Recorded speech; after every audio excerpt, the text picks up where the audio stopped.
नमस्कार, स्वागत है आपका। 8 वेतन आयोग के गठन में जो देरी हो रही है उसमें कर्मचारियों में नाराज़गी है। और इसमें जो है आने वाले समय में क्या दीपावली के पहले जो है कर्मचारियों को खुशखबरी मिलेगी और इसमें क्या रहेगा फीडबैक फैक्टर, आइए समझते हैं इसे जनरल सेक्रेटरी एनसीजेसीएम शिव गोपाल मिश्रा जी से। बहुत देरी हो गई, 8-9 महीने हो गए। इस बीच आपने आंदोलन का ऐलान भी कर दिया। क्या बातचीत, बैक चैनल टॉक्स कुछ चल रहे हैं? क्या हो रहा है? कुछ अपडेट है या नहीं? यही सब लोग सुनना चाहते हैं। नहीं, बात ठीक है आपकी। देखिए, मैंने पिछली बार भी आपसे बात कही थी कि सरकार के अनाउंसमेंट के बाद में कम से कम केंद्र सरकार के ही कर्मचारी नहीं, सारे देश के राज्य कर्मचारियों के अंदर भी बहुत खुशी की लहर थी। और पहले लोग ये कहते थे कि सरकार जो है वो पे कमीशन बैठाएगी ही नहीं, तो लोगों का भ्रम थोड़ा टूटने का काम हुआ। और ये सरकार की कैबिनेट के द्वारा मंजूरी देने के बाद कि सरकारी कर्मचारियों के लिए हम 8वां वेतन आयोग बैठाने जा रहे हैं, बहुत अच्छा इसका प्रभाव जो है कर्मचारियों में, उनके परिवारों में, पेंशनर्स में, उनके परिवारों में गया। और इसका राजनीतिक लाभ भी जो सरकार है उसको हुआ, दिल्ली चुनाव, क्योंकि दिल्ली चुनाव में ज़्यादातर मतदाता जो हैं वो सरकारी कर्मचारी हैं। तो उन्होंने एक तो इनकम टैक्स के सवाल को लेकर के और इस सवाल को लेकर के 8वें वेतन आयोग के जो है वो पार्टी जो सत्ता में है उसको पूरे तौर पे सपोर्ट किया, मतदान करने का काम किया। अब उसके बाद में समय काफ़ी था, जिस तरीके से तैयारी शुरू हुई और जिस तरीके से जेसीएम स्टाफ साइड जो कि मेन इस श्रृंखला में जो है वो आता है, ख़ासतौर पर जो पे कमीशन है, अलाउंसेस हैं, लीव्स हैं, जो कॉमन डिमांड्स हैं सारे सेंट्रल गवर्नमेंट एम्प्लॉइज़ की, तो उन लोगों को बुला करके इमीडिएटली बातचीत भी की गई टर्म्स एंड रेफरेंस को लेकर के, और लगा कि ये सरकार बहुत जल्दी में है। समय कम है, 5-6 महीने के अंदर ही उनको रिपोर्ट देनी है। चूँकि सरकार ने फैसला कर लिया था कि 1 जनवरी 2026 से हम इसको लागू कर देंगे, जो कि एक तिथि बनती है। लेकिन अब टर्म्स एंड रेफरेंस की मीटिंग हो जाने के बावजूद, डिपार्टमेंट ऑफ एक्सपेंडिचर के क्लियरेंस के बावजूद जो मामला है वो अभी तक जहाँ का तहाँ रुका हुआ है। और जो हम लोगों की सूचना है, जो हमारे माध्यम है उन स्तरों पर, उसमें हम लोगों को यही बताया गया है कि जो अध्यक्ष है इसका चुनाव आयोग का, उसके नामांकन पर जो है वो कुछ दुविधा है पीएमओ के और गृह मंत्रालय के बीच में। तो उस वजह से ऐसा नहीं हो पा रहा है। तो दुविधा तो हो सकती है, मैं मानता हूँ, सरकार है तो उनको निश्चित तौर पर वेतन आयोग का अध्यक्ष जिसको भी बनाना है, सुप्रीम कोर्ट का कोई रिटायर्ड जस्टिस होगा जी, तो उसके बारे में पूरी छानबीन भी करते होंगे। हालांकि सुप्रीम कोर्ट के जस्टिस की छानबीन का कोई औचित्य नहीं है, जिसको भी बना दिया जाए वो अपने तरीके से, हम उससे न्याय की उम्मीद करते हैं। सरकार अपना पक्ष रखेगी, हम अपना पक्ष रखेंगे। मतलब ये कि क्या अध्यक्ष के नाम पे कॉमन ग्राउंड नहीं बन पा रहा है, अग्रीमेंट नहीं हो पा रहा है, इस वजह से पूरा प्रोसेस जो है वो एक स्टैंड स्टिल पर आ गया है? ऐसा जो है वो लोगों के मन में है, और मुझे भी ऐसा लगता है कि ये सबसे बड़ा कारण यही है कि कोई जो इसका अध्यक्ष बनना है उस पर कोई आम सहमति नहीं बन पा रही है हाईएस्ट लेवल पर, उस वजह से ये सारी प्रॉब्लम है। अदरवाइज कोई ऐसा नहीं है कि पे कमीशन को इतना विलंबित किया जाए, इसका कोई मायने समझ में आता नहीं है। आपने कहा कि दिल्ली चुनाव के दौरान घोषणा हुई, फायदा भी हो गया, तो अब क्या बिहार चुनाव का इंतजार हो रहा है? हाँ, लोग तो अब यही बात कर रहे हैं। और अगर मैं ये बात कह रहा हूँ कि दिल्ली चुनाव में इसका फ़ायदा हुआ, तो हो सकता है कि बिहार चुनाव को लेकर के सोचा जा रहा हो कि उसकी घोषणा होने से पहले हम पे कमीशन बैठा दें। और फिर अगर यही शेड्यूल है सरकार का कि हर चीज़ को अगर राजनीति से जोड़ करके ही देखा जाए, वैसे मैं ऐसा नहीं सोचता हूँ, क्योंकि हम सरकारी कर्मचारी हैं। हम तो ये मान करके चलते हैं कि 10 साल के बाद में हमारा वेतन बढ़ना ही चाहिए, वो बढ़ाना ही पड़ेगा सरकार को, चाहे जो सरकार हो। ये सरकार है तो इसको भी बढ़ाना पड़ेगा, जो पिछली सरकारें थी उनको भी बढ़ाना पड़ा था। तो इसलिए हमको कोई इसमें संदेह नहीं है कि कोई इसमें गड़बड़ी कर सकता है। लेकिन अगर राजनीतिक दृष्टिकोण में हो तो बिहार चुनाव के समय आप जो है वो वेतन आयोग का चेयरमैन ढूंढ करके और एक कमेटी बना दें, और फिर जब उत्तर प्रदेश का चुनाव आवे तो उस समय जो है वो फिर आप जो है वो इसकी घोषणा, मतलब उसकी रिपोर्ट आ जाए, और फिर जब अगला चुनाव जब आए आपका लोकसभा का, फिर उस समय आप इसको लागू कर दें। तो फिर तो यही आपका जो है वो शेड्यूल हो जाना चाहिए। जी। अब आपकी आखिरी बार सरकार से क्या बातचीत हुई और कब बातचीत हुई? आखिरी बातचीत हमारी पिछले महीने में हुई थी शासन से, और शासन में सर्वोच्च स्तर पर हुई थी। पॉलिटिकल लेवल की बात मैं नहीं कर रहा हूँ, ब्यूरोक्रेटिक स्तर की बात कर रहा हूँ जी। जो कैबिनेट सेक्रेटरी। हाँ, कैबिनेट सेक्रेटरी से, और उन्होंने बात कही थी कि बहुत जल्द ही इस पे फैसला हो जाएगा। मैंने उनको लिखित प्रतिवेदन भी दिया था जी। और वो भी कहा था बहुत जल्दी का मतलब मैंने ये सोचा था कि शायद अभी सरकार जो है वो पार्लियामेंट का सेशन है, उससे पहले उनसे भेंट हुई थी, तो हमने सोचा था कि सेशन समाप्त होने के बाद में ये फाइल भी निकल जाएगी, लेकिन निकली नहीं। तो बहुत सारी जगहों से दबाव हैं, जैसे स्टाफ साइड के भी तमाम घटक हैं जो इस बात को लेकर के काफ़ी चिंतित हैं। तो हमारा ऑल इंडिया रेलवेज फेडरेशन का भी मीटिंग हुआ था, उन लोगों ने कहा कि सरकार क्या करेगी नहीं करेगी इस बात को छोड़िए, जो अपना धर्म है वो हमको निभाना चाहिए। तो उस धर्म को निभाने के लिए हमने 19 सितंबर की तिथि हमारे लिए बहुत मुफीद थी, क्योंकि 19 सितंबर 1968 में हमने एक दिन की हड़ताल की थी सारे केंद्रीय कर्मचारियों ने मिल करके, और उस दिन हमारे 10 लोग शहीद हुए थे गोलीकांड में, जिनमें 5 तो हमारे पठानकोट में नॉर्दर्न रेलवे मेंस यूनियन के ही साथी मारे गए थे, और जो है वो इसके अलावा बुगई गांव में, मरियानी में, बीकानेर में हमारा, बल्कि CPWD का भी एक साथी अर्जुन सिंह भी शहीद हुआ था उसमें। तो हमने इसी शहीदी दिवस पर पूरे देश में अपनी सब ब्रांचेज को आह्वान किया है। तो ज़बरदस्त आंदोलन होगा उस दिन, और ये आंदोलन की शुरुआत होगी, पहला चरण होगा। अगर सरकार मानती है तो ठीक है, अदरवाइज हम तमाम जो हमारे JCM के घटक हैं उनको बुलाएंगे, इकट्ठा करेंगे, और एक जैसा आंदोलन करते रहे हैं पास्ट में उसी तरीके का आंदोलन करेंगे। सरकार को अगर आंदोलन की भाषा ही पसंद है तो हमको उससे कोई गुरेज नहीं है। कैसे दबाव डालेंगे सरकार पर, क्योंकि 8-9 महीने हो गए, साल का अंत होने वाला है और कह रहे हैं कि 2026 से लागू भी कर देंगे, ऐसी बात पहले कही जा रही थी। देखो मैं एक बात बता दूं कि जो लोग ये सोचते हैं कि सरकार जो है वो दबाव मानती नहीं है, मैं उनसे सहमत नहीं हूँ। लोग कहते हैं किसान इतने दिन बैठे रहे, इतने किसान मर गए, सरकार ने बात नहीं करी, तो वो बात अपनी जगह सही है। लेकिन मेरा अपना मस्तिष्क है कि हम लोग जो काम करते हैं वो नॉन पॉलिटिकल है, हमारी राजनीति नहीं है कोई। हमारी राजनीति अगर है तो सिर्फ कर्मचारियों के लिए है, उसके हित के लिए है।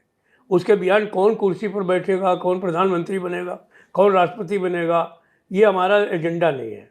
हमारा एजेंडा सिर्फ ये है कि जो कर्मचारी है उसको जो मिलना चाहिए, समय से मिलना चाहिए, वो उसको मिलना चाहिए। तो जब हम एक तरीके से नॉन पॉलिटिकल तौर पर सिर्फ कर्मचारियों की बात करते हैं तो सरकार सुनती है और सरकार पर पूरा दबाव भी बनता है। मुझे पूरी आशा है कि आंदोलन की शुरुआत होने दीजिए। आप देखिए ये थोड़ा आंदोलन की जब भड़क जाएगी सरकार तक तो सरकार निश्चित तौर पर इस पर फैसला करेगी, और नहीं करेगी तो जो सरकार पार्लियामेंट के अंदर, पार्लियामेंट के बाहर एक बार नहीं दसियों बार ये कह चुकी थी कि हम ये जो NPS है वो बिल्कुल क्लोज चैप्टर है, इस पर कोई बातचीत नहीं हो सकती। उसी सरकार ने बातचीत करी, जो है सस्टेन्ड निगोशिएशंस की, और अल्टीमेटली माननीय प्रधानमंत्री जी ने जो है उसमें अपनी मोहर लगाई, समझौता किया, और बहुत अच्छे माहौल में बातचीत की। मैं तो हमेशा उनकी इस बारे में सम्मान भी करता हूँ, उनकी तारीफ भी करता हूँ। तो ऐसा नहीं है, ये मसला भी मुझे लगता है कि प्रधानमंत्री के नीचे सुलझने वाला नहीं है। तो हम लोग अपना गुहार लगाएंगे, आवाज़ अपने आप जाएगी उन तक। लेकिन सरकार से आपकी जितनी भी अब तक बातचीत हुई, जितने भी राउंड ऑफ नेगोशिएशन हुए या फिर बैक चैनल के माध्यम से हो रहे हो अगर नेगोशिएशन, उसमें क्या बॉडी लैंग्वेज आपको नजर आ रही है सरकार की? एक ही बात नजर आ रही है कि कोई इनको जो है वो कसाई किस्म का जो है वो सुप्रीम कोर्ट का जज नहीं मिल रहा है, जो सीधे गर्दन हलाल करने के लिए तैयार हो, या फिर ये भी हो सकता है कि कोई ऐसा ही मिल जा रहा हो तो ये सोचते हो कि नहीं थोड़ा मॉडरेट होना चाहिए, सरकार की भी सुने और कर्मचारी पक्ष की भी सुने, क्योंकि हर तरीके के लोग होते हैं। हमारे भी छठे वेतन आयोग में श्री कृष्णा साहब आए, तो ऐसा जज तो कभी हमने अपने जीवन में देखा नहीं, वेतन आयोग का अध्यक्ष जो छठे वेतन आयोग में मिला आज तक कभी नहीं मिला। पिछला जो हमारा वेतन आयोग का अध्यक्ष था वो मैं तो बहुत अच्छा व्यक्ति मानता था उनको, आज भी मानता हूँ, कोई ऐसी बात नहीं, लेकिन वो सरकारी प्रेशर में आ गए। हमसे मान करके कि 20,000 से कम वेतन मान नहीं होना चाहिए, उन्होंने जो है वो सरकार के दबाव में आकर के 18,000 कर दिया, 2,000 सीधे ही पसंगा मार दिया। तो ऐसे भी लोग मिल जाते हैं। तो सरकार कुछ यही कर रही है कि ढूंढ रही होगी कि कौन हमको बैलेंस्ड व्यक्ति मिल जाए, जिससे कि जो है वो हम सरकार भी चला लें और कर्मचारियों को भी खुश कर लें। लेकिन कसाई क्यों चाहिए सरकार को? अब कसाई तो इसलिए कि जब सरकार चलानी है तो उनको लगता होगा कि कोई ऐसा व्यक्ति आ गया जिसने अगर सरकारी खजाना खाली करने की बात कर दी तो मुश्किल हो जाएगा। हालांकि फिर भी देखिए, वेतन आयोग की जो रिपोर्ट है वो मैंडेटरी नहीं है। ये मैंडेटरी तब होती है जब वेतन आयोग की रिपोर्ट को कैबिनेट मंजूरी दे दे, और ये सरकार के ऊपर है। सरकार अगर देखे कि इतनी लिबरल रिपोर्ट आ गई है जो कि हमारे खजाने पर असर डाल सकती है, तो मना कर सकते हैं। बहुत बार ऐसा हुआ है, बहुत सारे इशूज में हुआ है, अभी पिछले वेतन आयोग में ही हुआ है। ये पिछला वेतन आयोग मनमोहन सिंह के ज़माने में बैठा था और रिपोर्ट लागू हुई हमारे वर्तमान प्रधानमंत्री जी के ज़माने में। और बहुत सारे विषय हैं जिनको कि इस सरकार ने जो है वो हम लोगों से बात करके डिफर किया, ये कहते हुए कि हम इसको समय के अनुसार आगे पीछे देख लेंगे, लेकिन हमारी माली हालत अभी ऐसी नहीं है, हम ये चीज़ें अभी लागू कर देते हैं और कुछ चीज़ों को हम लोग डिफर कर देंगे। JCM का काम ही यही है कि सरकार से बात करना और अपने कर्मचारियों के पक्ष को उनके पास रखना, अपने कर्मचारियों के पक्ष के बारे में मजबूती से अपने को रखने का हम लोगों ने प्रयास किया। जो ज़रूरी चीज़ें थी सब हम लोगों ने मनवा ली उनसे, लेकिन कहीं कहीं पर जहाँ पर सरकार को लगा कि भाई ऐसा है कि थोड़ा डिफर कर देना चाहिए, वहाँ हम लोगों ने भी कहा कि भाई ठीक है, जब आप इसको ठीक करिए। बाद में सरकार ने उनको लागू भी किया धीरे धीरे। जब आप न्यूज तक के शो मंच पर आए, उसके बाद हमारे शो पर आए former finance secretary Subhash Garg भी। उन्होंने हमारे शो के दौरान एक बात कहा कि ऐसा भी हो सकता है कि सरकार 8th पे कमीशन ना लाकर सीधे एक पे पैकेज अनाउंस कर दे कि हम लाए हैं। ऐसी कोई संभावना, ऐसी कोई खबर, ऐसी कोई बात नजर आ रही है? गर्ग साहब का जी मैं बहुत सम्मान करता हूँ और वो फाइनेंस सेक्रेटरी हैं, तो उनकी बात को हवा में भी नहीं लिया जा सकता। लेकिन मैं आपको बताऊं कि पीछे जब पहले वाले कैबिनेट सेक्रेटरी थे जी, तो मतलब इनफॉर्मली बहुत बार ये बातें डिस्कस हुई हैं। फॉर्मली तो नहीं, लेकिन इनफॉर्मली बहुत बार डिस्कस हुई कि पे कमीशन के बजाय अगर हम कोई पे कमेटी बना दें, हम 3 महीने के अंदर रिपोर्ट ला सकते हैं, हम सेक्रेटरीज कमेटी बना दें, हम कुछ कर दें। तो हम लोगों ने उस समय उनकी बात को माना नहीं।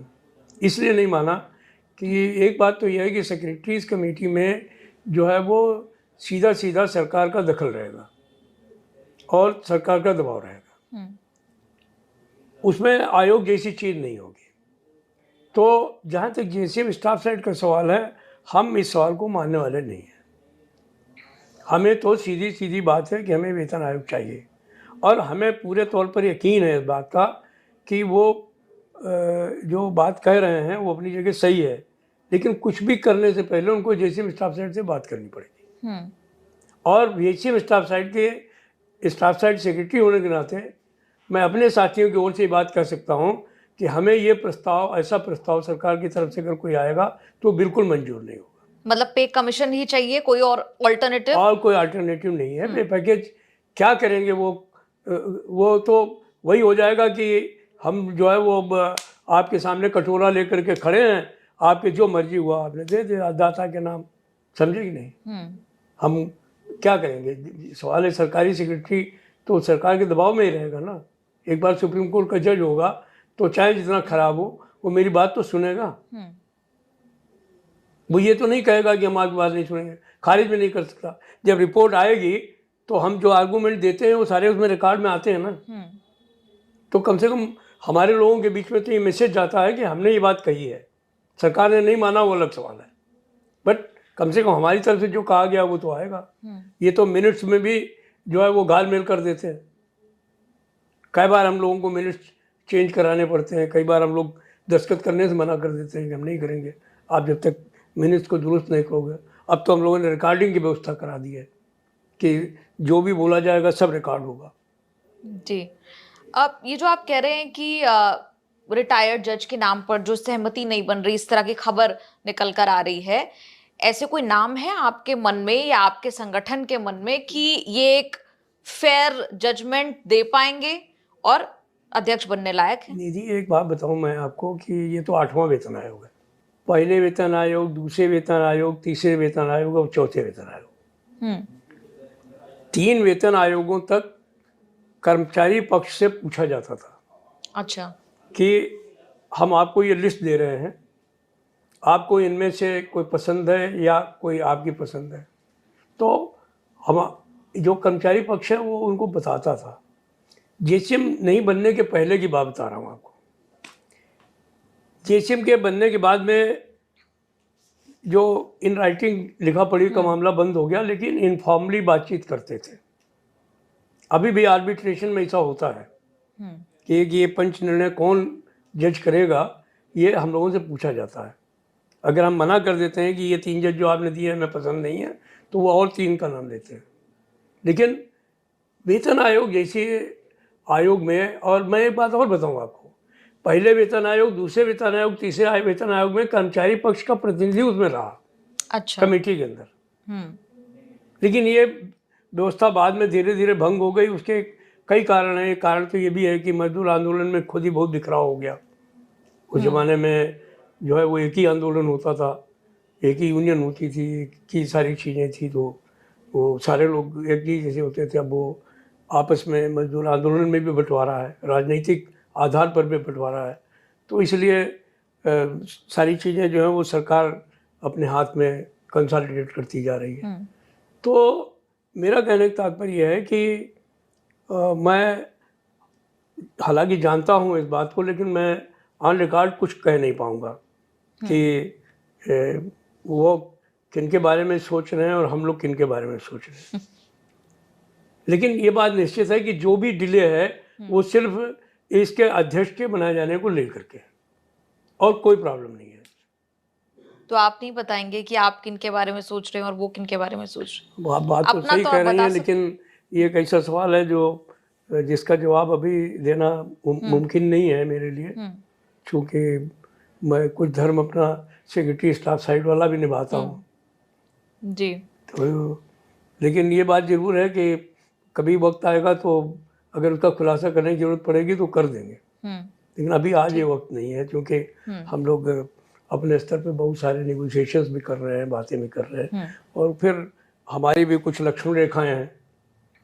ठीक है, फिटमेंट फैक्टर पर तो बात कर ही सकते हैं, क्योंकि आप सबसे ज्यादा चर्चा इस बात की है। हम फिटमेंट फैक्टर वाले में वो पिछली बार भी आपसे मैंने कहा था कि ये जो 3.26 की बात है वो आज के समय में संभव नहीं है।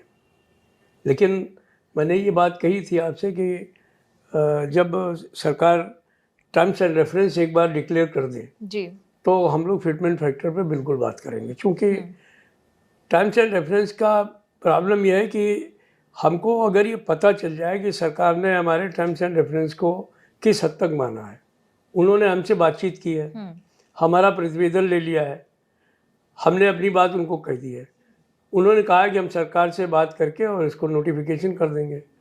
तो वंस एक बार नोटिफिकेशन आ जाए और हमको मालूम हो जाए कि उन्होंने इसमें क्या क्या रखा है, तो हम फिर फिटमेंट के बारे में जो हम लोगों की अपनी सोच है कर्मचारी पक्ष की, उसमें बेझिझक बात कर सकते हैं कि सरकार जो टर्म्स एंड रेफरेंस लाने की बात कर रही है उसके तहत हमको किस किस मद में क्या क्या लाभ होने वाला है, तो उसको लेकर के हम लोग आगे बढ़ने का काम करेंगे। और उसमें अब डॉक्टर आर्कराइट का फार्मूला हम लोग कह जरूर रहे हैं, लेकिन ये चलने वाला नहीं है, क्योंकि डॉक्टर आर्कराइट के फार्मूले के हिसाब से वो जमाने गए जब डॉक्टर आर्कराइट ने वो फार्मूला बनाया था, तब मोटा अनाज चलता था, तब जो है वो लोग मूली की वो सब्जी के रूप में इस्तेमाल कर लेते थे। आज सलाद के अलावा कोई इस्तेमाल ही नहीं करता। तब जलेबी जो है नाश्ते में करी जाती थी, आज जो है सैंडविच बर्गर फलाना ठिकाना आ गया है। तब मोबाइल और मोबाइल डाटा ही नहीं होता था, अब सबसे ज़्यादा खर्चा मोबाइल डाटे में ही होता है। ब्रांडेड जो है वो कपड़े जो है वो कोई पहनते ही नहीं आज के ज़माने में। जब पहनता नहीं था, होते ही नहीं थे, तब तो वो जो है वो कह देते थे 5 मीटर कपड़ा, 5 मीटर कपड़ा। हम लोगों के यहाँ ऐसा होता था उस ज़माने में, जब हमारे बुजुर्ग लोग ले जाते थे तो सब पूरे जितने घर वाले होते थे उनको एक ही कपड़ा ले आते थे पूरा थान, और सिलवा देते थे, तो बैंड बाजा बने घूमते रहते थे हम लोग। तो अब वो तो ज़माना है नहीं, आज बच्चों को पहना दीजिए, देखें घर में बवाल कर देंगे एकदम। तो सवाल है जो नीड्स हैं वो बदल गई हैं, दुनिया बदल रही है, तो सरकार की सोच भी बदलनी चाहिए और वो फार्मूला भी बदलना चाहिए। तो अब की बार जो ये पे कमीशन है वो बहुत सारी साइंटिफिक चीज़ों के आधार पर बनेगा। अभी तक हम लोगों ने कुछ तय नहीं कर पाया है बैठ करके, हालांकि हम लोगों ने इंटरनल मीटिंग्स बहुत करी हैं और हम पूरी तैयारी भी कर रहे हैं कि सरकार अगर हमको 1 महीने का समय दे देगी तो हम 1 महीने में अपना मेमोरेंडम दे देंगे उनको। हम उस लेवल की तैयारी हमारे साथियों ने कर रखी है। लेकिन ये ज़रूर है कि हम लोग जो भी चीज़ें रखेंगे वो तथ्य के आधार पर होंगी, वो कोई ऐसी बात नहीं करेंगे जो कि जिसको कि हम जस्टिफाई ना कर सकें। तो क्या कह रहे हैं आपके जो कर्मचारी हैं, संगठन है, फिटमेंट फैक्टर कितना चाहिए, क्या मांग है? हम आपको फिर एक बार पूरी विनम्रता के साथ यही कहेंगे कि इस सवाल पर अभी तक हम लोगों ने जो आपस में बातचीत की है कि हम लोग बेहतर ये है कि अपने लेवल पे जो मर्जी हो बात करें, but we will not talk anything public, because कि आज मैं कुछ कहूँगा तो कल दूसरा संगठन तो उससे आगे बढ़ के बात करेगा, फिर तीसरा उससे आगे बढ़ के बात करेगा। तो हम लोग जिम्मेदारी वाली ट्रेड यूनियन चलाते हैं और हम कोई गैर जिम्मेदाराना बात नहीं करना चाहते और ऐसा भी नहीं कुछ करना चाहते हैं कि जिसके ऊपर कल से कोई जो है वो चर्चा और परिचर्चा होने लगे। सही बात है, लेकिन कुछ एक आपके मन में या आप के जो लोग हैं उन्होंने एक तो कुछ सोचा होगा, कुछ सेट किया होगा कि इससे कम जो है वो हम लेने को बिल्कुल तैयार नहीं होंगे, कोई तो एक पैरामीटर होगा आपका। बिल्कुल निधि, आपकी बात 100% सही है और ये सवाल आपका बिल्कुल दुरुस्त है। इसका सवाल भी बिल्कुल दुरुस्त, मतलब जवाब भी बिल्कुल यही है कि जो पिछली बार मिला था उससे कम तो नहीं हो सकता। जो पिछली बार हमारा फिटमेंट फैक्टर था उससे कम तो किसी भी हाल में नहीं होगा। तो अगर कोई आदमी 2.6 या 2.86 से नीचे जाने की बात करे तो वो नहीं हो सकता। और जो लोग, जो एजेंसीज ये दावा कर रही हैं कि 3.86 का अनुमान है, वो क्या बिल्कुल ही सोच से परे वाले अनुमान चल रहे हैं या फिर वो हो भी सकता है? नहीं, देखिए, होने का तो अनुमान, मैं तो इसको अनुमान ही मानता हूँ। मैं जो ये अभी एजेंसी जिन पर चर्चा कर रही है, बातचीत कर रही है, मैं तो उसको पूरे तौर पे अनुमान ही समझ रहा हूँ, क्योंकि ये इसलिए भी इसको अनुमान मानना चाहिए कि अभी जब तक कोई भी नोटिफिकेशन नहीं है, हमें मात्र पता ही नहीं है कि टर्म्स एंड रेफरेंस में सरकार क्या मानेगी क्या नहीं मानेगी, और अभी से कोई अनुमान लगा लें तो किस आधार पर अनुमान लगा रहे हैं लोग? क्योंकि जब टर्म्स एंड रेफरेंस सामने आएगा तो वो एक तरीके से वो दिशा होगी पे कमीशन की, कि सरकार पे कमीशन के जरिए सरकारी कर्मचारियों को क्या देना चाहती है, क्या करना चाहती है, एक अनुमान लग जाता है उससे। उसमें कोई ऐसा तो है नहीं कि वो सारी जो बातें हैं वो सरकारी कर्मचारी पक्ष की रखते हैं। उसमें वो बहुत सारी वो चीज़ें रखते हैं जो कि वित्तीय स्थितियों से, इकोनॉमिक कंडीशन से संबंधित होती हैं। तो जब हम उनको कोरिलेट करके अध्ययन करते हैं तो बहुत सारी चीज़ें सामने आ जाती हैं कि सरकार की सोच क्या है। सरकार कुछ का लिबरल एटीट्यूड है, फाइनेंस वालों का तो कभी लिबरल एटीट्यूड होता ही नहीं है।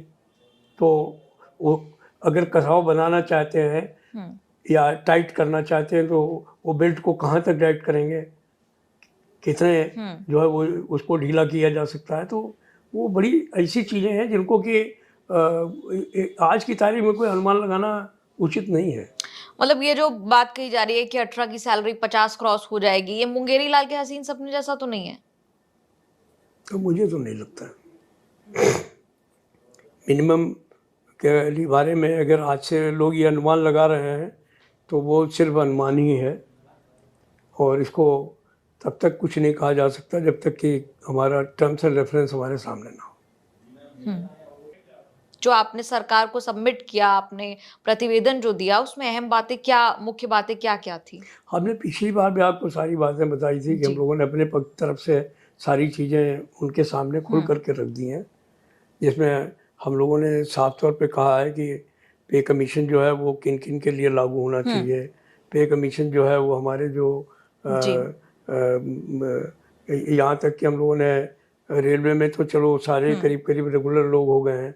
हम लोगों ने कहा है कि जो लोग रेलवे के विभाग में काम करने वाले ऐसे लोग हैं जो उनको की जीविका हमारे ऊपर चल रही है, तो वहाँ पर वो कहते हैं अस्थायी श्रमिक नहीं होना चाहिए, लेकिन आप अस्थायी श्रमिकों से काम ले रहे हैं देश भर में तमाम जगहों पर, तो उनको आप सरकारी सुविधाएं क्यों नहीं देंगे। हमने उनसे ग्रामीण डाक सेवकों की बात की है कि आप पोस्टल में सीधा डाकिया जैसा ही काम उनसे आप ले रहे हैं। अच्छा, हमारी पिछली बातचीत में आपने कहा था कि 1 जनवरी 2026 से लागू होगा, ऐसा आपको नजर आता है। अब 3 महीने बच गए, कुछ हुआ नहीं, आपने आंदोलन का ऐलान भी कर दिया। अब लगता है आपको 1 जनवरी 2026 से लागू होगा? निश्चित तौर पर 1 जनवरी 2026 से लागू होगा, इसमें हमको कोई संदेह नहीं है।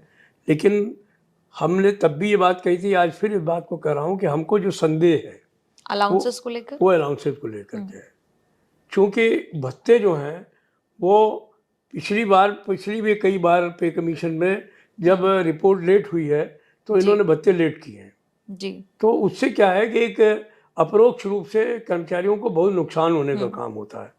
और इसीलिए हमने अपने टर्म्स एंड रेफरेंस के बारे में जब अपना प्रतिवेदन दिया था तो ये बात उसमें साफ तौर पर इंगित कर दिया है कि रिपोर्ट चाहे जब आए, लेकिन भत्ते जो है वो भी 1 जनवरी 2026 से ही लागू होने चाहिए। जी। अच्छा, जो हाल में एक बैठक हुई जितेंद्र सिंह जी के साथ संगठन की, उसमें जितेंद्र सिंह ने संगठनों की पेंशन सचिव से एक मुलाकात कराई, जिसमें 5 अगस्त को ये मुलाकात हुई। उसमें उन्होंने ये साफ कर दिया कि सरकार फिलहाल पेंशन वाले मसले पे मेरे ख्याल से कोई विचार नहीं कर रही। पेंशन वाले मसले पर वो कह रहे हैं कोई विचार नहीं है, लेकिन वो भी आपकी एक मांग है ओल्ड पेंशन स्कीम को लेकर? देखिए, वो जो लोग उनसे मिल रहे हैं वो सरकारी लोग हैं, उनकी सरकार है जी। मेरे समझ में नहीं आता है कि वो जितेंद्र सिंह जी को क्यों परेशान कर रहे हैं। वो सीधे प्रधानमंत्री जी से मिल सकते हैं जो सर्वे सर्वा इस देश के। तो वो तो सिर्फ अपने प्रचार के लिए वो कर रहे हैं। मैं वो साथी हमारे ही हैं, मैं उनसे बराबर कहता हूँ कि आप हमारे साथ आइए, बैठिए और सब लोग मिल करके एक साथ संघर्ष करेंगे तो अच्छा रहेगा। लेकिन अब उनकी पार्टी है, सरकार है, तो इसलिए उनके ऊपर भी अपने पार्टी के दबाव हैं, वो नहीं कुछ कर पा रहे हैं, वो अलग का सवाल है। लेकिन इसमें जितेंद्र सिंह जी का क्या रोल है वो हम जानते हैं अच्छी तरीके से। वो हमारे मंत्री हैं, एक तरीके से डीओपीटी के मंत्री हैं, जेसीएम के मंत्री वही हैं, समझे कि नहीं। तो मुझे ये पता है जेसीएम का जो तंत्र है वो क्या कर सकता है, क्या नहीं कर सकता है, ये भी हमको अच्छे तरीके से पता है। मंत्री क्या कर सकता है वो भी हमको पता है, सरकार क्या कर सकती है ये भी हमको पता है। लेकिन मैं एक बात जानता हूँ कि प्रधानमंत्री सब कुछ कर सकता है, और इस देश में जो भी कर रहा है वो प्रधानमंत्री ही कर रहा है। तो क्यों नहीं आप कोशिश करते कि प्रधानमंत्री से ही सीधी बात करने की कोशिश कर ली जाए? वो जब समय आएगा तो करेंगे। जैसे ओपीएस की लड़ाई में अंत में उन्होंने स्वयं संज्ञान लिया कि भाई अब ये तो सरकारी कर्मचारी गैर राजनीतिक लड़ाई पर उतर आए हैं तो इनसे बुला के बात करनी चाहिए। तो उन्होंने बुलाया, बात की। तो मुझे पूरा विश्वास है कि वो आंख बंद करके नहीं बैठने वाले व्यक्ति हैं। जब वो देखेंगे कि हमारे कर्मचारी सड़क पर उतर रहे हैं तो निश्चित तौर पर कोई न कोई फैसला करेंगे वो। जहाँ तक पेंशन का सवाल है, मैं एक बात आपको साफ कह देता हूँ कि सरकार ने पूरे तौर पे, और ये सरकार नहीं, जो दूसरे सरकार भी आ जाए कोई, तो वो भी पुरानी पेंशन बहाल करने वाली नहीं है। ये जो लोग हैं ये एक तरीके से भ्रमजाल फैला रहे हैं। हम एक बात दावे के साथ कह रहे हैं जेसीएम स्टाफ साइड का सेक्रेटरी होने के नाते कि हम जो भी इसके अंदर कमियां हैं वो किसी न किसी स्टेज पर हम सब खत्म करा करके मानेंगे। जैसे 25 साल को 20 साल कराना है, ये काम हम लोग करा लेंगे, कोई प्रॉब्लम नहीं है। पहले जब पेंशन आई थी शुरू में, तो उस समय 33.5 साल क्वालिफाइंग सर्विस होती थी, करते करते 20 साल हो गई थी ना। 30% पेंशन मिलती थी पहले, वो बढ़ करके 50% हो गई थी। तो इसमें जो भी ओपीएस के फीचर्स हैं वो जुड़ सकते हैं, और उनके जुड़वाने के लिए हम लोग बराबर कोशिश कर रहे हैं। तो पेंशन सेक्रेटरी जो कह रहे हैं या सरकार जो कह रही है, मैं उस बात को बहुत अच्छे तरीके से समझ रहा हूँ। लेकिन कुछ लोगों को वोट का, जिसे सरकार वोट के नाम पर डरती है, वैसे ही कुछ नेता भी वोट के नाम पर डरते हैं, तो वो सही बात बोलना नहीं चाहते, और मेरे से झूठ बोलना नहीं चाहता, इसलिए मैं नुकसान भी उठा लेता हूँ। लेकिन मैं गाली खाना मुझे पसंद है, लेकिन झूठ बोलना मुझे पसंद नहीं है।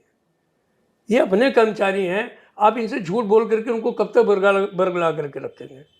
आफ्टर ऑल ये कोई पॉलिटिकल कैपिटल थोड़ी ना है आपकी, ये आपके अपने लोग हैं, तो इनको बेवकूफ़ बनाना अच्छी बात नहीं है। तो मैं थोड़ा सा राजनीतिक बात इस मामले में नहीं जोड़ना चाहता। मैं ये बात जानता हूँ कि जेसीएम स्टाफ साहब की ड्यूटी है कि वो इसमें जो भी कमियां हैं उसको दूर करें। अभी जो बीआरएस के लोग हैं, हम लोग उनके बारे में कैबिनेट सेक्रेटरी से बात कर रहे हैं कि भाई 20 साल के बाद में, या जब भी क्वालिफाइंग सर्विस उनकी हो जाती है, तो आप 60 साल तक उसको इंतजार थोड़ी नहीं कराएंगे पैसे देने के लिए। अभी मैंने उनसे पूछा कि अगर मान लीजिए कोई मर जाए, तो वो पैसा भी 60 साल तक आप अपने पास रखेंगे? तो खुद कहने लगे कि हाँ, ये बात तो तुम्हारी ठीक है। अगर कोई आदमी मान लीजिए मर, भगवान न करे ना मरे, हम मरने की कामना नहीं करते हैं, लेकिन मैंने कहा मान लीजिए कोई मर जाता है, तो क्या करेंगे? आप उसका 60 साल पैसा रख के रहेंगे? तो ये सब चीज़ें जो हैं वो निगोशिएशन के जरिए धीरे धीरे ठीक हो जाएंगी। लेकिन जो होने वाला है, मैं वही बात करता हूँ। जो नहीं होने वाला है, तो वो चांद तारे दिलवाने का काम मेरे पास नहीं है। अच्छा, पेंशन को लेकर काफी बात हो रही है। यूपीएस क्यों फेल हो रहा है? सिर्फ 35,000 लोगों ने ही एनपीएस से यूपीएस में स्विच किया। नहीं, अभी तो खैर संख्या इससे काफ़ी आगे चली गई है।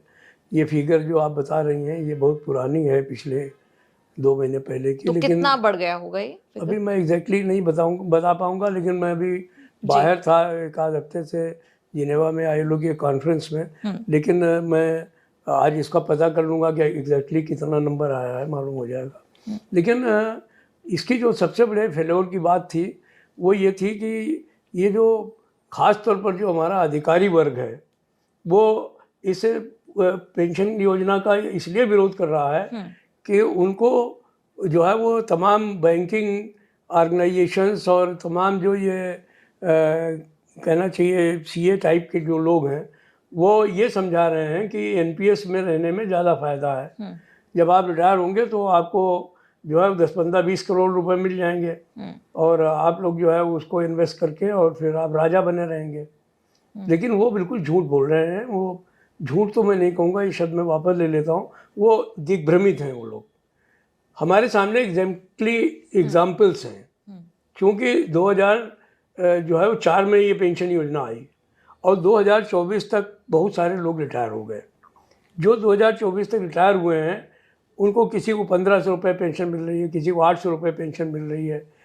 हमारे लोगों को पायलट्स रिटायर हो रहे हैं, जिनको 30% जोड़ करके पेंशन मिलती है, तो उन लोगों को 2600 रुपये पेंशन मिल रही है।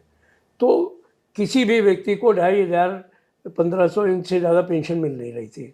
पेंशन के नाम पर जो फर्जी पेंशन की बात की जा रही है एनपीएस के जरिए। तो सवाल इस बात का है कि अगर इतने सालों में, 20 साल में ये करोड़ नहीं बन पाए, उस समय भी यही कहा गया था। जिस समय पेंशन योजना आई थी, उस समय अग्रलेख छपे थे, लोग खूब संपादकीय लिखते थे कि साहब रिफॉर्म हो गया है, पेंशन में देश का बहुत भला हो जाएगा, और जो है वो लोग जो है वो माला माल हो जाएंगे, सरकारी कर्मचारी रिटायर होते। हम तो देखते हैं कि लोग उसके बाद में भीख मांग रहे हैं, अपने बच्चों पर आश्रित हो गए, उनके साथ दुर्व्यवहार हो रहा है, उनके परिवारों में सारी इज्जत ख़त्म कर दी इस नई पेंशन स्कीम ने। तो सवाल इस बात का है कि इस बात को लेकर के बड़ा दुष्प्रचार किया इन लोगों ने, ख़ास तौर पर ये जो बैंकिंग ऑर्गेनाइजेशन है, फाइनेंशियल इंस्टीट्यूशंस हैं, तो इन लोगों ने ये बहुत दुष्प्रचार किया।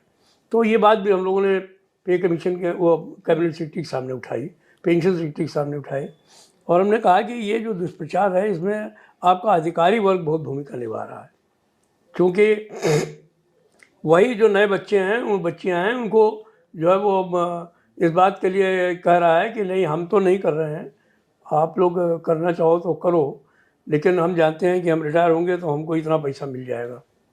उनको पता नहीं है कि उस समय को 0% इंटरेस्ट हो जाए। इस समय मैं नौकरी में आया था 13% इंटरेस्ट होता था FDR पे, आज की तारीख में 5.5% 5% FDR पे इंटरेस्ट है।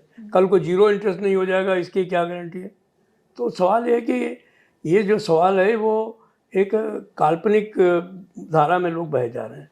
लेकिन हमें खुशी है कि हमारे कैबिनेट सेक्रेटरी ने, पेंशन सेक्रेटरी ने, फाइनेंस सेक्रेटरी ने, सब ने मिल करके एक अच्छा निर्णय लिया हमारे रिप्रेजेंटेशन के बाद, और उन्होंने जो है वो एक बार रिटायरमेंट से 1 साल पहले खोल दिया उसको, कि अगर आपको लगता है कि आपको करोड़ रुपए मिलने वाले हैं तो साल भर पहले तो मालूम ही हो जाएगा कि मिलेंगे या नहीं मिलेंगे, तो आप फिर दोबारा NPS में जा सकते हो। अब तो कोई वो भी प्रॉब्लम नहीं रही। तो मुझे नहीं लगता है कि ये अब कोई टेकर्स नहीं होंगे, और नहीं हो तो ये अब उनका सोचने का सवाल है। क्योंकि मैं एक बात जानता हूँ कि जो कंट्रीब्यूटरी पेंशन सिस्टम है वो इस देश में अगर ख़त्म करने की राजनीति का मैं बात करूं तो शायद हो सकता है कि कोई ऐसी विचारधारा की सरकार आ जाए जो कि बिल्कुल ये सोच करके चले कि नहीं, हमको सब चीज़ें बदलनी ही हैं।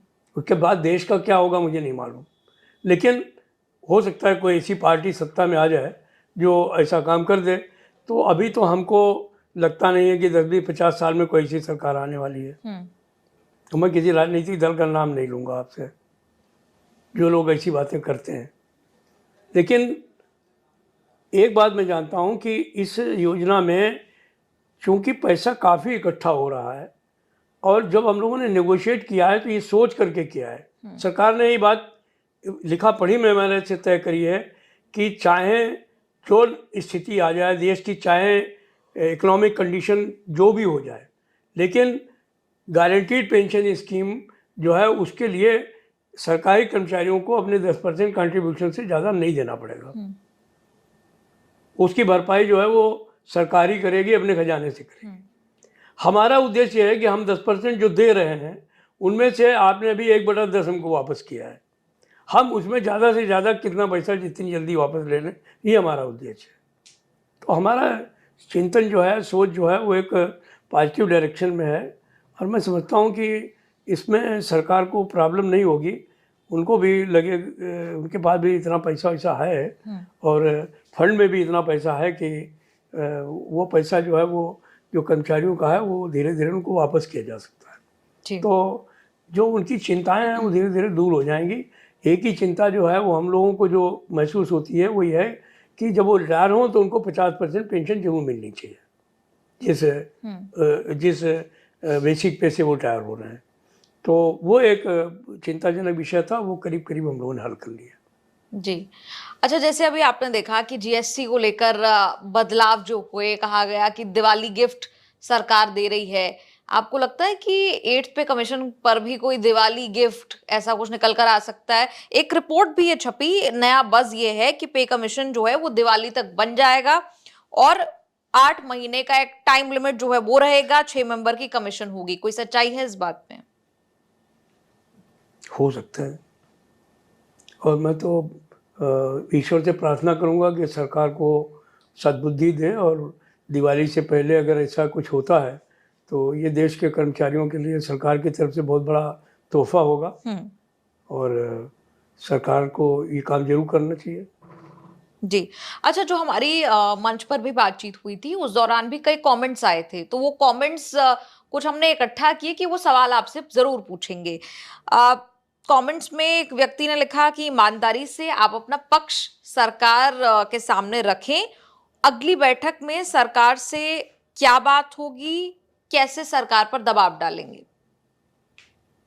ऐसा है कि मैं कोई आज तो पैदा नहीं हुआ हूँ ट्रेड यूनियन में, 50 साल हो गए हैं मेरे को ट्रेड यूनियन में काम करते हुए, और कम से कम 4 वेतन आयोग ऐसे हैं जिनमें कि मैंने एक्टिवली सहयोग किया है। तो सवाल है कि इतना तो हमको समझ है कि सरकार पे कैसे दबाव डाला जाता है और कैसे चीज़ों को रखने का काम करना जाता है। बाकी मेरा कोई और एजेंडा तो है नहीं सरकारी कर्मचारियों के अलावा, मैं कोई राजनीतिक नेता तो हूँ नहीं, तो इसलिए लोगों को इस बारे में समझ है और यही कारण है कि लोगों का प्यार है। मेरे बहुत सारी जो है वो झंझावात भी देखे हैं मैंने, बहुत सारे जो है वो ऐसे भी क्षण देखे हैं जिसमें मेरी समझ से कोई काम नहीं करेगा ट्रेड यूनियन में, तो मैंने वो क्षण भी देखे हैं।